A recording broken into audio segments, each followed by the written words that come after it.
High marks.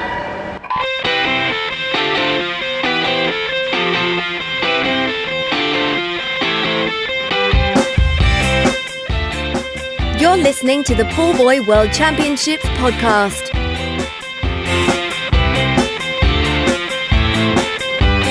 Hello and welcome back to the Pool Boy podcast. Steve here, and we'll be taking you through on this episode the things that will be coming up in the World Championships Fukuoka in Japan next week. We spent the last episode looking backwards, and we're very much looking forwards this time to some very exciting swimming taking place over there, I'm sure. Bob and Katie are back, and Katie, year before the Olympics, World Championships.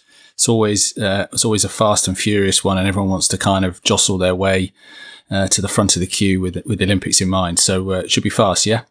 Yeah, I think so. I mean, it feels a bit of a strange one because we've got having World Championships sort of coming out of our ears recently, with one last year, actually two last year, if you count short course, and then we've got another one coming up early next year. But this sort of feels like the one that's the biggest benchmark as to where everyone is leading up to the Olympics. And Bob, we seem to be in a period of like fast swimming everywhere at the moment, you know, coming out of Canada, Australia, the US, Britain, France, you know, everywhere there are people setting amazing times. So you must be looking forward to, you know, hopefully a good British performance, but no, just some exciting swimming all round. I think we can safely say now, Steve, the COVID hangover has gone. I think that kind of lull we had for maybe 12 months where nothing really progressed has really disappeared, and people are, as you say, making incredible times. We've seen some world records this year. We've seen people with European records across the board. So, yeah, I think we are in a situation where just over 12 months out from the Olympics, we're in a very interesting situation where we're going to get some really quick swims this week, I think. So we are going to predominantly be looking forward to the British performance and casting our eye over some of Britain's medal chances and the races to look out for. And if we're doing that, probably the place to start is the relays, because that has been a fruitful area for Britain over the past few years. And indeed, heading into Fukuoka, there are one or two that are looking particularly promising. Now, the men's 4x2 obviously is at the top of that list, Katie. They are undoubtedly favourites heading into these World Championships. If you look at the times on the rankings, and some of the top four from all the different countries are about half a second faster on paper than the US after their trials, and a bit ahead of everyone else. As I say, they are favourites, but Are we getting ahead of ourselves? You know, are we counting our chickens perhaps, or do we think that really they ought to win it? I think it's actually really promising that on paper we're ahead, because I think if you look at that team, there are a lot of guys who are incredible relay swimmers. Like, you look at some of the splits that someone like James Guy has dropped. It feels like we've got that in our back pocket as well. That said, I guess, you know, it's hard to ever count out the US. They now have some ridiculous money incentive, don't they, to win every relay that's going as well. Not that I think that'll make a massive difference. I'm excited about this one, and I feel confident about it. And I think, you know, we've seen Matt Richards has made brilliant strides this year. So I think, you know, it's a really strong team. We've got experience, you know, in every single leg. And I'd back any of them, I think. And Bob, we've got basically the Olympic champion quartet most likely as the frontline team in Fukuoka, plus Joe Litchfield and Jack McMillan, who's come in to provide a bit of depth of the heats. So reduced program for Duncan Scott as well, because he's only got one individual. So, you know, lots of things are falling the right way in terms of that team being at their best in that final. Been seeing quite a few people talking about who should do the anchor leg swim. Is there really a question mark over that? Is there anybody really questioning Duncan Scott being on the anchor leg? I don't. I'm sure nobody else does, really, because I think their positions are exactly where they want to be. Tom likes being where he is. James likes being where he is. Matt likes being where he is. And who can question Duncan? You know, Duncan may not have had the best preparation or the best build-up to this, but when he gets in there, you know you can pretty much put your house, your mortgage, everything you need to do on him. So that quartet is nicely honed. They know their roles within that quartet. And I'm staking my rather tarnished reputation on this, but I can't see anywhere they're going to get beaten.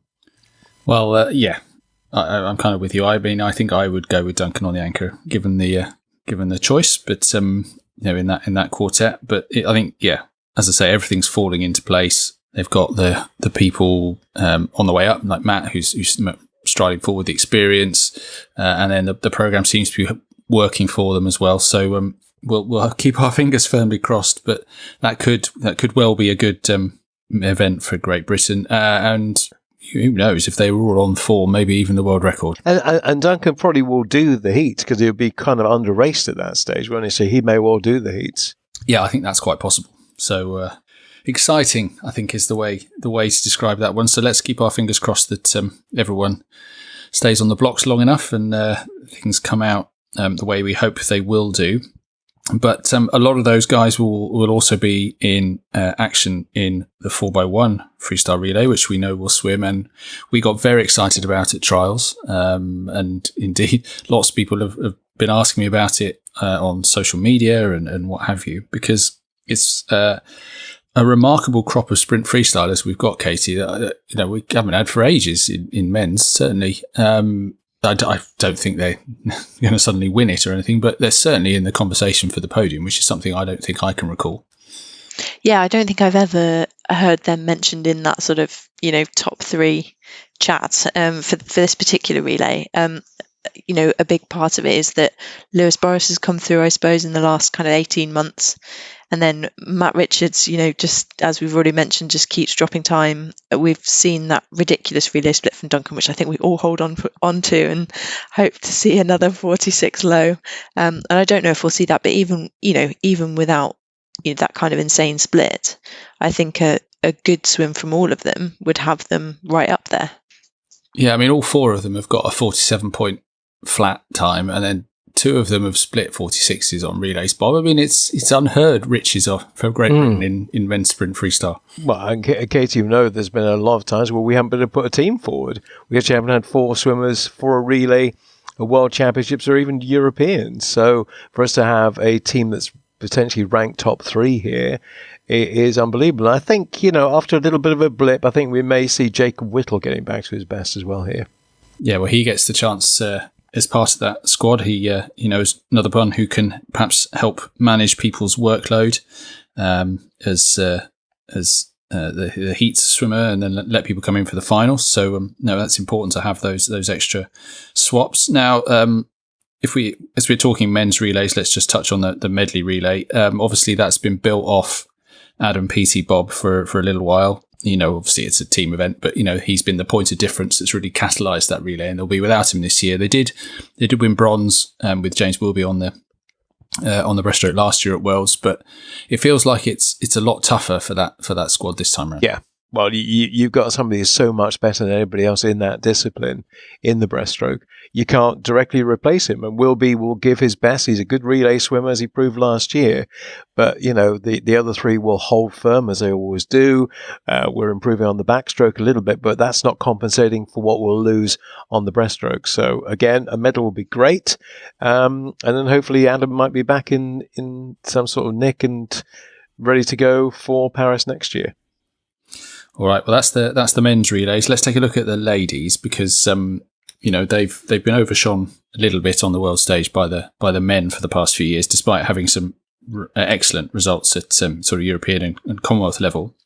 But the one I wanted to pick up on first, Katie, is the 4x2, who look like they're actually going to get to swim for the first time in ages. And no, I mean, they're probably a bit of a long shot for a medal, but they should do quite well. It feels like with obviously Freya Anderson sent a PB at trials. We've seen Freya Colbert making great strides, Lucy Hope coming into form, and then Abby Wood or Maddie Harris making up a quartet. They could be finalists and maybe fourth or fifth, maybe. Yeah, I think so. And this feels like the first time for a long time that we've actually had a quartet, and a quartet with options, like really good options. I think we've had kind of three decent legs, maybe two, and two others having to swim events which are sort of slight off events for them, but it now feels like we've got a full team. And Medi really impressed me last year, sort of stepping up into the freestyle relays just to make up a team, but now she's doing far more than that. I mean, she's a brilliant freestyler. she'll probably primarily be focusing on the backstroke this year, but knowing that we've got someone like her who can step up and do a world-class 200 free and 100 free actually, it's really great. So I think fourth or fifth is a good shot. Part of that is maybe other teams like Canada not being at the strength that they have been in previous years, but we've got to take opportunities, and I think this is a really good one for us. And they could be similarly competitive in the 4x1 as well, Bob. Obviously Freya in that as well. You've got Anna Hopkin, Lucy Hope, as we've just said, and then Abby probably as the fourth swimmer. So there's some encouragement in the ladies relays, it feels like. Yeah, again we're moving on in that as well, and Katie made the point that often used to be, we've got 3 really fast 200 or 100 swimmers. We need somebody else to make up the numbers. In the days of Hannah Meyer, it'd be Hannah would do the 200 free, not really her main event, but she'd do that to make up the numbers. Well, we're not looking like that now. We're looking like we have 4 and in 205 bona fide 200 freestylers now who can give us some alternates. So yeah, I mean, wouldn't be surprised if they should hopefully both make the final, and probably just both outside the podium, but that'll be a big step forward for next year. And that's important. I mean, we'll perhaps touch on the medley relay in a moment, but those spots and getting high up in the rankings is important for Paris, because the relay qualification starts in Fukuoka, so the top 3 in Fukuoka will be guaranteed their spots in Paris, including if there is a tie for bronze. That would make it the top 4, but then the balance of spots are selected based on the times across the prelims and finals across this World Championships, and then the next one in Doha. So important, Katie, to get as fast a time as possible set this time round, because nobody really wants to have to go to Doha in February next year, still chasing Olympic qualification. Yeah, I still don't really, it doesn't really feel like a championships with the athletes in mind, to be honest, in terms of timing, when everyone will be looking forward to Paris at that point, and presumably to their individual countries' trials, which will be pretty soon after that. So if we can get those spots locked down at this championships, that'll be for the best. And some of those we hope will be via podium spots, but the rest will just be by putting in a really good effort. And I would have thought that Fukuoka will be a pretty good indicator of the teams that will eventually have those relay spots, because, as you say, I don't know how competitive Doha will be. I would have made it top 8. I would say if you made the final in Fukuoka, that you qualified for next year.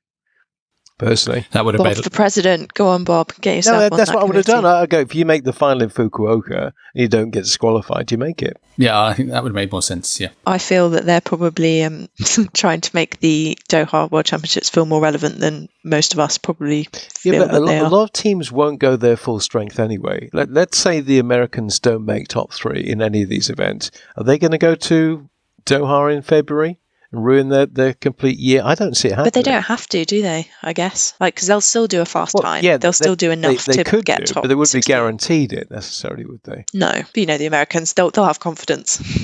I know what you mean. The more interesting aspect would be if they got disqualified. Yeah, which they have done before, I think. Well, indeed, they have. Yeah. I mean, haven't we all? So that would be a more interesting quirk. So I expect there'll be a lot of coaches around saying, safe takeovers, no minus 0.03s, please, everybody. We don't want to go to Doha. Exactly. Yeah. All right. Let's. I did say we would touch on the women's medley relay. In the context of Olympic qualification, they've just got to be looking to make the final, I think, and I think that would be a good result for them. Bob, in the context of where we are at the moment in women's swimming? Well, I think you're being a bit pessimistic there. Why not? Why couldn't we aim for a podium finish there? We've got a fly problem, I think. I mean, and that's, no disrespect to some of the girls, particularly on 200, who've put together great swims, but we don't have a competitive 100 fly swimmer on the women's side at the moment. And if I'm overlooking someone, please tell me now, but we just don't. When I'm looking at some of the top times in the world that are coming down, we are an absolute mile away. And hopefully that means that we're going to have somebody who sees that as an opportunity and really steps up next year. But as things stand, we've got a competitive backstroker. Cara Hanlon's come through as a great find on breaststroke. We've obviously got a brilliant freestyler, but we do have a fly problem. And I don't think you can have you just can't have a weak leg. Get it. Well, who are they going to go with then? That's a good question. It's normally Laura Stevens, isn't it? Yeah, it has been for the last couple. They picked Kiana McInnes as well. Obviously, the two spots in the 200 fly have gone to Laura and to Emily Large. So Kiana will probably get the swim in the individual 100, and I guess they'll pick off the back of those performances once they get out there. But that is probably the spot that needs filling. And maybe we'll touch on the form of the ladies fly swimmers in a little bit when we come back on the women's individual events. But let's move on from relays and talk about those individual events, starting with the men, I think. And we've already mentioned probably most of the people that we want to be keeping an eye out for in the World Championships. But if we start with Duncan Scott, who we obviously missed at World Championships last year because he was ill, and is only swimming the 200 IM this year, Bob.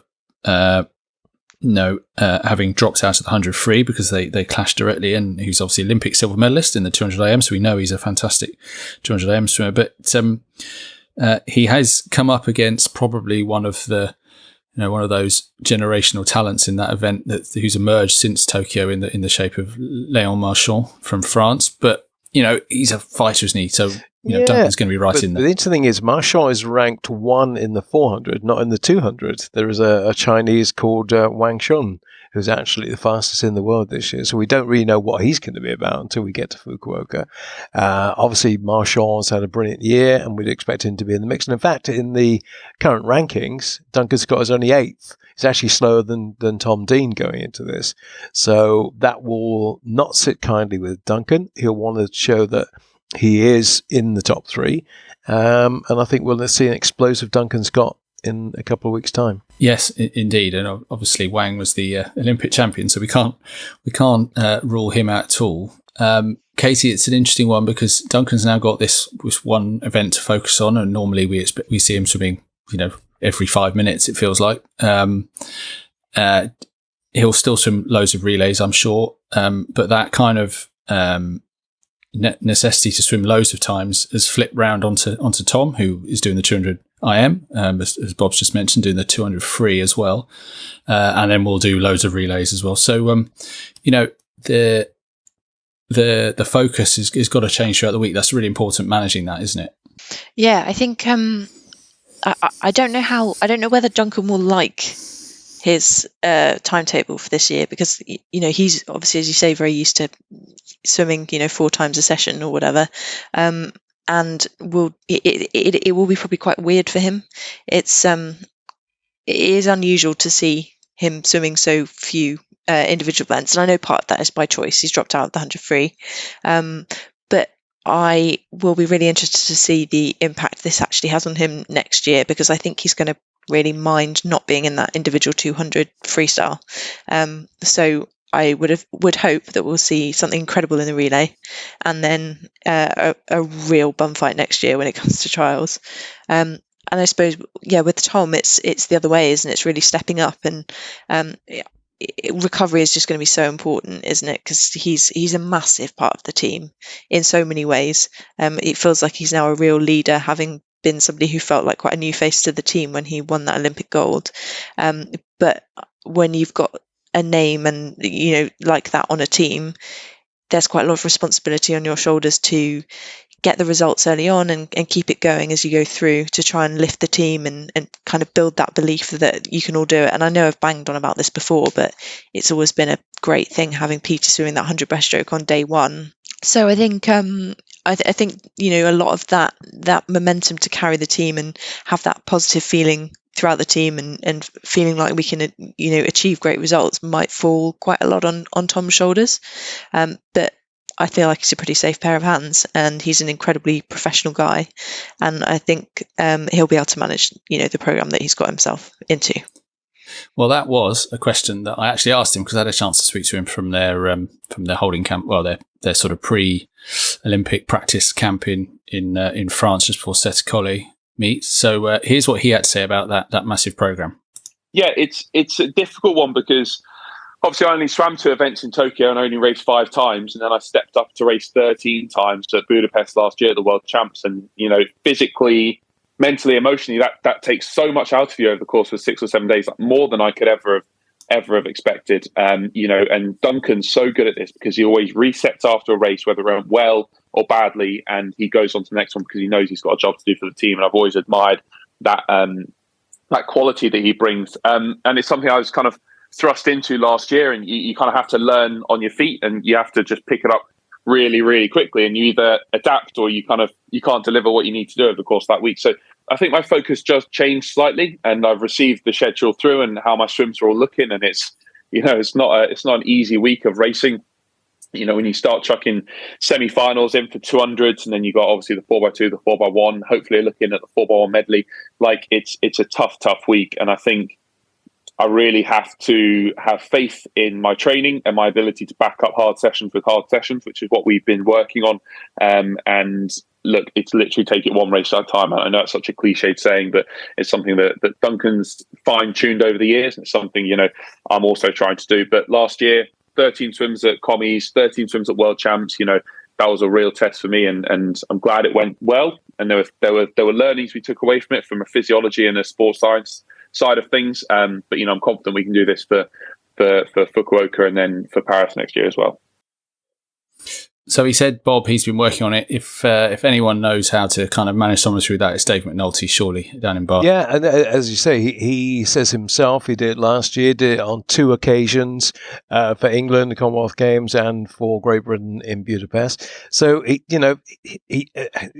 again, echoing what Katie said, it's like he's a major stalwart of the team now, which has come very quickly to. He's not been on the team anywhere near as long as somebody like James Guy.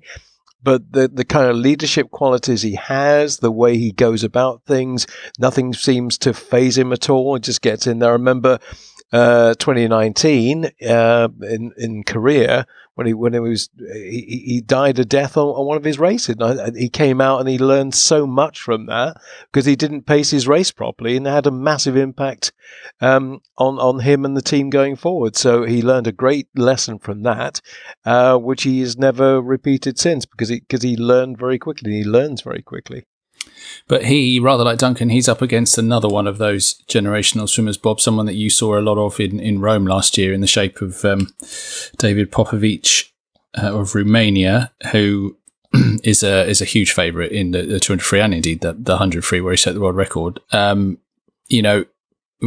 Obviously we're disappointed he's racing in an event where we would like to do well, but you must be looking forward to watching him. Well, he was phenomenal in Rome. That world record was just unbelievable because you look at him in the semis going, well, has he really got it this time? Can he do it this time?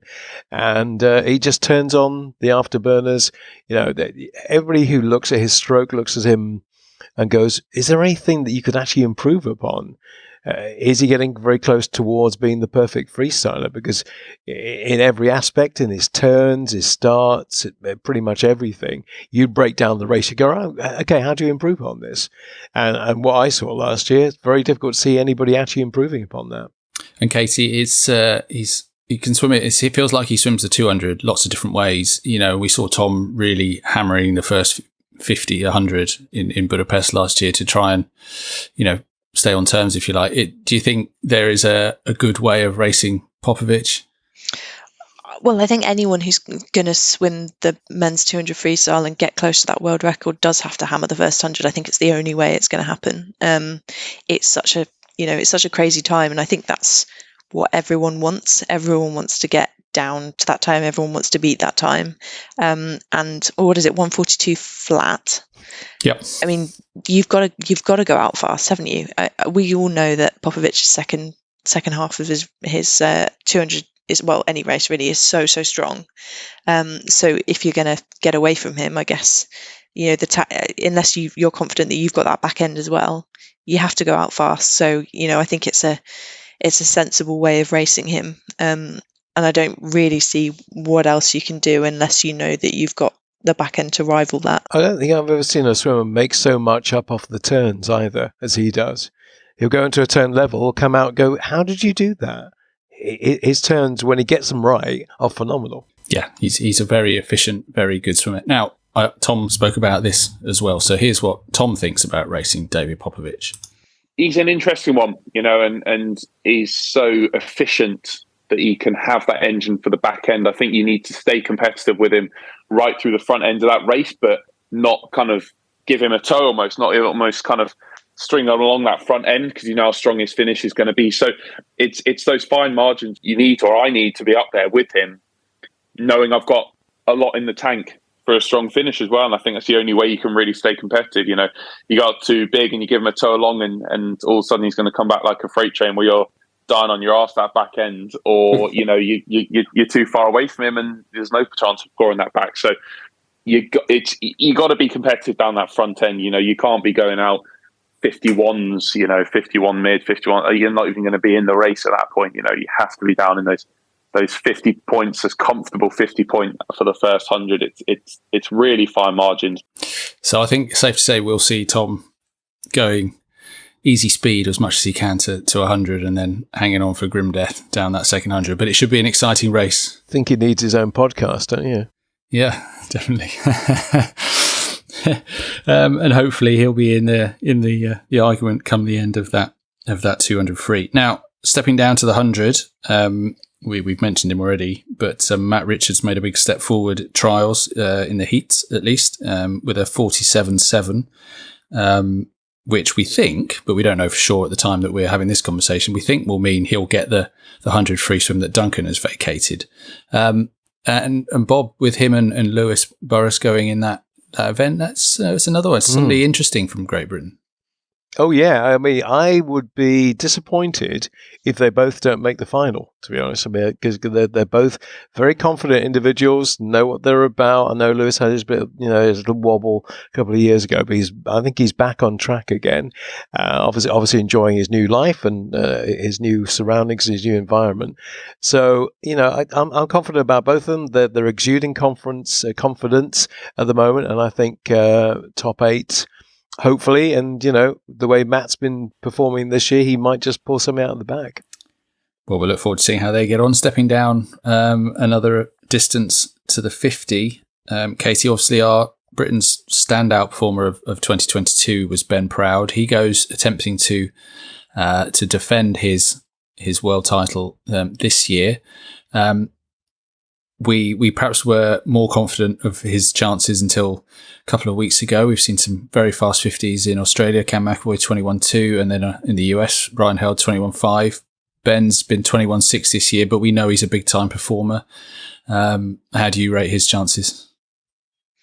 I would never count him out. I think I don't feel as confident as I have perhaps in years when he's just been delivering these big swims time after time in the lead up. We saw that absolutely incredible swim at the Seti Collie meet a couple of years ago, and those are the sorts of things that make me kind of so excited to watch Ben race. And obviously we haven't seen those kind of performances this year, but he's just so ready, I think, all the time. He's so kind of finely tuned for that 50-free. It's his sole focus. He now doesn't need to get dragged into the 4x1 relay or anything like that. So I think I'd be surprised if I didn't see him on the podium, whether or not he can get that top spot. 21.2 is currently, that's a pretty big gap over a 50 to be ahead in the world rankings. That would be a big drop. But we know he's done that time before. So, I'd obviously love to see him do it. I just don't know if he's in the shape that he was in last year. And Katie, how much would somebody like him think about this potentially being his last World Championships? Because he probably won't go beyond the Olympics next year. I don't know. I mean, I would have thought that Ben's not really a person who's thinking beyond the next goal, because, he seems like he has such focus, and that he just doesn't let himself get distracted by anything beyond what his current focus is. And I just think he'll be all in for that 50 free at this World Championships. He'll then move on to thinking about Paris, and I don't think he really gets sidelines by things like that, but I don't know him well. I could be completely wrong. That's just the impression I get from him. And as a 50 swimmer, Bob, he could have another 10 years in his career, 20. Couldn't he? Let's go with 20. Well, he could. We'll see what happened with Mark Foster. Obviously, he was still coming back in Beijing. But I don't see Ben going to LA. I don't see it. No. Well, as Katie says, first things first. He'll be focused on this race coming up this year, and fingers crossed he can deliver when it matters. Just wanted to pick up on Ollie Morgan on the backstroke, who's coming in making his international debut. Come out of a little bit out of left field because he swims at Birmingham University rather than in any of the bigger squads or any of the national centres. He's got a bit of a job to do, hasn't he, Bob? You know, backstroke has been drifting for a little bit in the UK, but he did seem very promising at trials. He won all 3 backstroke events, but he was taking big chunks off his PB. So if he can keep that momentum, maybe he could do something. And also, can you remember the last time we had a male backstroke who did 50, 100 and 200? Very few do that. Very few. Yep. Yeah, no, it's a rare thing, but most did 50 and 100, some did 100 and 200. Very few that I can recall. Liam Tancock being a good example. Liam did do 200, and most of our backstrokers didn't. So for him to do that range of backstroke and the improvement he's shown this year, he's probably going in there to get experience. Hopefully he'll go in there, get some PBs and carry that forward for next year. It would be fantastic if he turns up and does best times. Then I think he can be well pleased with his World Championships, whatever the outcome on the results sheet. So good luck to Ollie. I want to jump back to freestyle because this is not strictly a British thing that we're looking forward to, but I know Bob, you're very much looking forward to the men's 1500 freestyle. I know I'm looking forward to it. It has so much drama in prospect. We've got 4 of the best all-time 1500 meter swimmers already, and then you've got so that's Paltrineri, Romanchuk, Wellbrook, and Bobby Fink, and then we've got Dan Whiffin coming up on the rails, who's like just dropping time all the time, making big claims about everything. Number 2 in the world this year, making big claims about what he can achieve, and backing it up to date. And then we've obviously got Dan Jervis, who we all hope can finally take the British record in the 1500 free. Well, he's going to have to do that to make the final.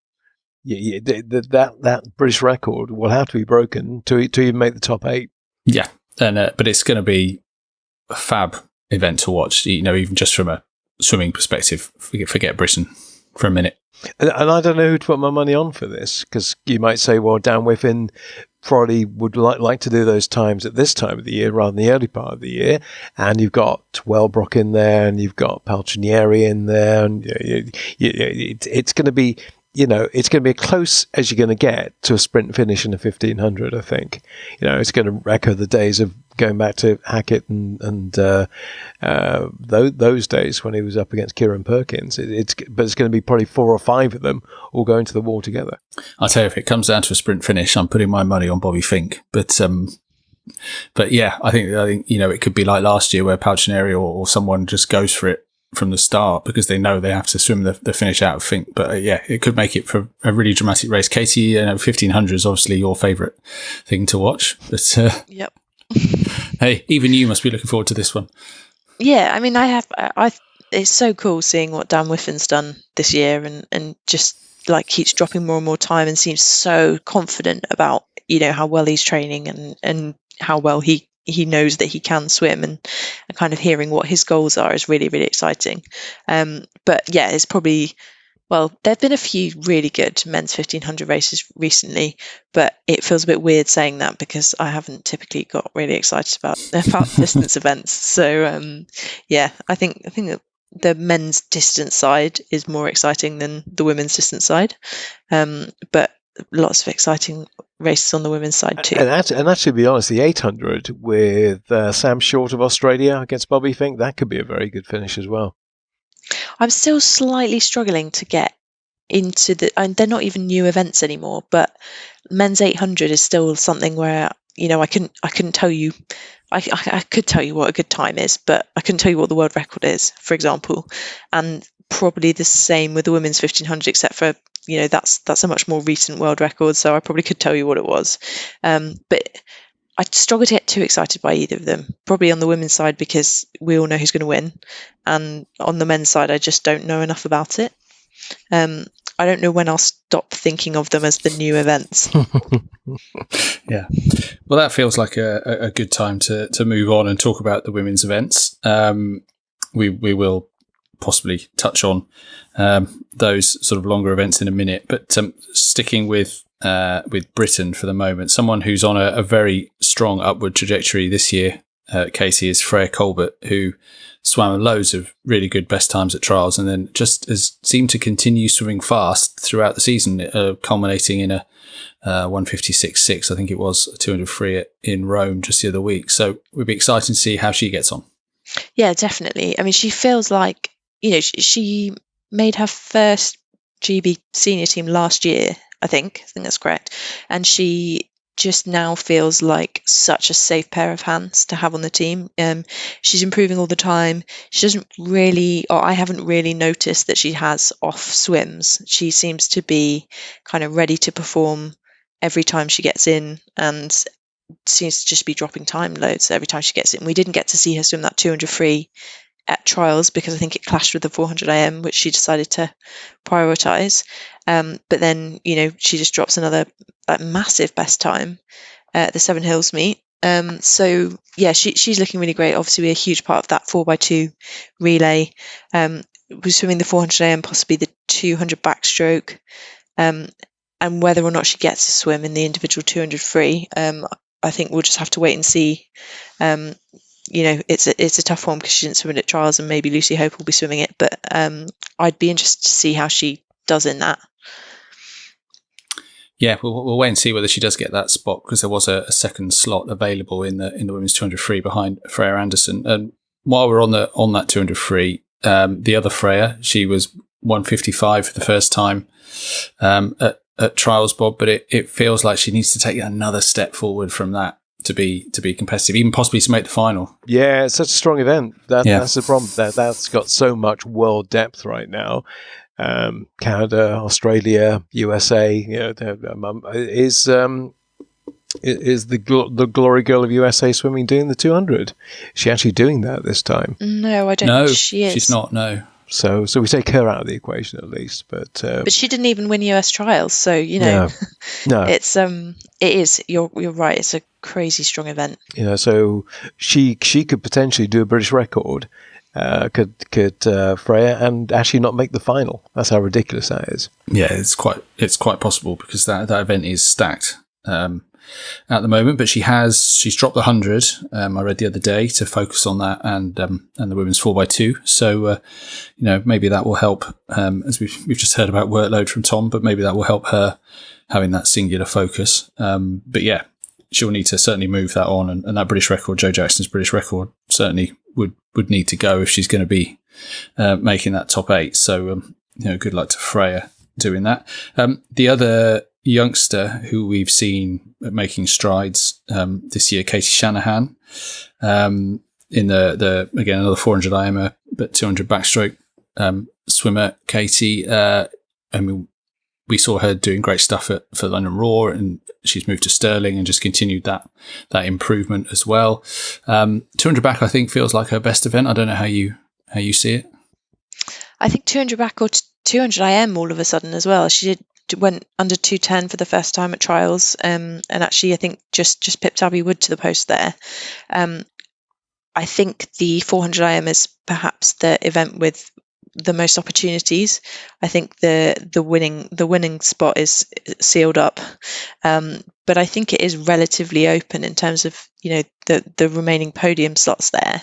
And she's dropped a lot of time already this year, and she seems to be another one that's improving all the time. So I'd be quite excited about her chances in the 400 IM. But I agree, like the 200 backstroke feels like one that's come out of nowhere, really. It's probably really, really insulting to her, because obviously she's always been a good backstroker, but to have dropped this much time and, to really be a contender in that event, again, I think it's one where first and second, we could tell you who's going to occupy those two slots now. But I'm not sure that there's an obvious contender for bronze. So, you never know there. But I think definitely she could make a final slot, because that also has been an event which typically has dropped off quite sharply after the first couple of people home. And I think it hasn't necessarily been one of the fastest events to make a final in a world. So I'd really, really hope to see her there and then pushing to see if she can get up there. Maybe it's too much to ask for a medal at the moment, but I think she's just improving so quickly. Yes, definitely. One to watch because, as I say, she's on that upwards curve at the moment, and it's interesting to see how much further she can get up it in Fukuoka. Casey said earlier that we've got a fly problem in the context of the medley relay, but we do have some decent prospects actually in the 200 fly, the women's 200 fly. Laura Stevens and Emily Large going. Emily, who set her first PB for years at trials after having a bit of a plateau for a bit, and Laura, who suddenly discovered Bob's some bit of consistency in her racing, having moved to Loughborough with Dave Hemmings, and they're suddenly looking like maybe finals are a decent chance for them. Yeah, I don't see why not. And she has made great strides, and she's gone under the wing of Dave Hemmings at Loughborough. And I know that Dave has worked very hard with her and changed a few little things that she's done. And they seem to be having decent results and a decent effect. So, yeah, again, there's quite a few swimmers who I'm intrigued and interested to see what they do in Fukuoka, because if they do what we anticipate they could do, they might give us a few surprises along the way. Yeah, I would really like to see Laura just being able to pull out a consistent series of swims through the rounds, because that seems to have been her weakness, if you like, previously, and looks like it's something that she's managed to address. So fingers crossed she can do that, and Emily obviously can drop another PB. I wanted to touch someone else I'm really interested to see coming up in Japan is Lauren Cox on the ladies backstroke. She has been there or thereabouts for the last 18 months, but she made a big stride forward in Rome, Katie. She broke 60 seconds for the 100 back for the first time. We've kind of been assuming that Medi is going to be doing the backstroke on the relays, the mixed relay, the women's medley relay, but Lauren's got a real chance to kind of elbow her way in there now, it feels like. Yeah, I think it doesn't feel sealed up that it's Medi's spot now. So, we don't know how tapered everyone's been at various stages along the year, but, Medi was really kind of a stride ahead last year and the obvious choice. But Lauren just seems to be, making huge improvements and being pretty consistent about it. She was, as you say, she's been there or thereabouts for a while, just hovering around that 60-second mark, but now she's made the drop. It will be interesting to see kind of how she reacts to being, at Worlds, and if she can put together. She doesn't seem like she's been overwhelmed by, being at international competitions over the last year, and she's getting more and more exposure to them. But obviously, I suppose World Championships is another step up, isn't it? And some people do find it very difficult at their first major international like that. But she, I think it would be really good to see her keeping on that improvement, and getting on some of those relays would be great. And there's an opportunity for a medal, probably not this year, perhaps next year if we've got PT back at full force in that mixed medley. So it will be, I think, elbows out for that one. Yeah, sounds good. So interesting to see how she gets on. Now, we'll move away from Great Britain just to talk about a couple of other things on the women's, and we've kind of alluded to a number of these swimmers already, but the women's 400 free bob has all the makings of a cracker. We've got Summer McIntosh, Katie Ledecky, Ariane Titmus head to head. That's another one that's going to be exciting. 2 swimmers under 4 minutes this year, one right on 4 minutes this year. So what's going to win it? 3:57? What's it going to take to win that? I think 3:55 high. Oh, you're going to go that quick? That's just inside the current world record, isn't it? Yeah. Yeah. You're right. They're probably going to have to, aren't they, to do that? And, it's rare we see Ledecky beaten, but that's going to be one where she may potentially finish third. She might actually be on the bronze, but she won't know what the bronze medal podium step looks like. Well, she's never there, but you've got Ariane, you've got Summer. I can't see her. 815, maybe put the medal around her neck now, but 400, can't see her winning it. Just can't. And Summer has been a revelation this year, Katie. You know, everything she swum amazing times in. I mean, she's still young, so it's quite possible that she can just keep improving. You know, the only thing that I feel concerned about with her is injury, I guess. She seems incredibly calm and level-headed in any of the interviews that I've seen. She doesn't seem like she's overwhelmed by the attention, by, you know, people building up these rivalries around her. I think my money generally is on her for this year and for next year. I suppose I hesitate to count out Titmus or Ledecky just because the steel that they have in their racing. I think I particularly think of Titmus in this because she's just such a racer.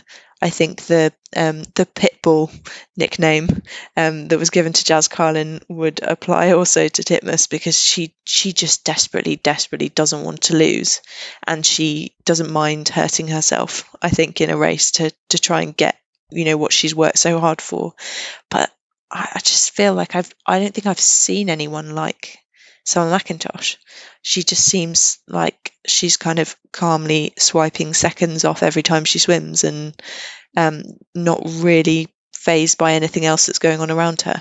Yeah, and so versatile as well. 200 fly, 200 free, 400 free, 200 medley, 400 medley, world number one in all of them, world junior records or world records in everything. So has a really decent 200 backstroke and has only kind of raced it at random meets. She's, if she could swim every event, I don't know how many golds I'd put around her neck. Well, she will be potentially one of the stars of that meet over in Japan. But let's leave the individual events there. Time, I think, that we stick our necks out and see if we can predict how Britain will do. Now, we spoke on the last episode about how Britain did in Fukuoka in 2001 with 7 medals. I will go first. I think 7 would be an exceptional performance this year, but I think 5 or 6 is the most likely return for Britain. So I'm gonna plump for 6. Bob, do you want to go next? Yeah, I wrote down 6 as well, so I'm going to have to go 7, aren't I? You've got 6, I've got to go 7. Yeah. Katie, you don't have to choose 5. If I was actually 5 is the exact number that I had in my head, and I don't want to be negative, but they're 5. They're all on the men's side, which, you know, I'd love us to be getting medals on both sides, but just thinking through them quickly now, I can only see them coming on the men's side this time round. Yeah, okay, so we're clustered, but I think that would be a good result for Britain if we can come away with that sort of number in a pre-Olympic year and with a few things in flux. But we'll wait and see, and hopefully there will be a lot of exciting racing along the way towards that, and hopefully they'll prove us all wrong, and Britain will come away with more. But we'll find out, won't we? I think that's time to draw this podcast to a conclusion. Open water very quickly. Oh, yes, of course. Yes, we do need to talk open water. Sorry, Bob. Now, stop the podcast. I think it's important to note at this point that we were recording before Bob flew to Fukuoka for the open water. So what you'll hear now is his predictions before the races took place. You'll probably already know what the outcome was, so let's see how good he was. Back to the open water. Yes, open water kicks the whole thing off, doesn't it? It does. A week before the pool swimming. Yeah.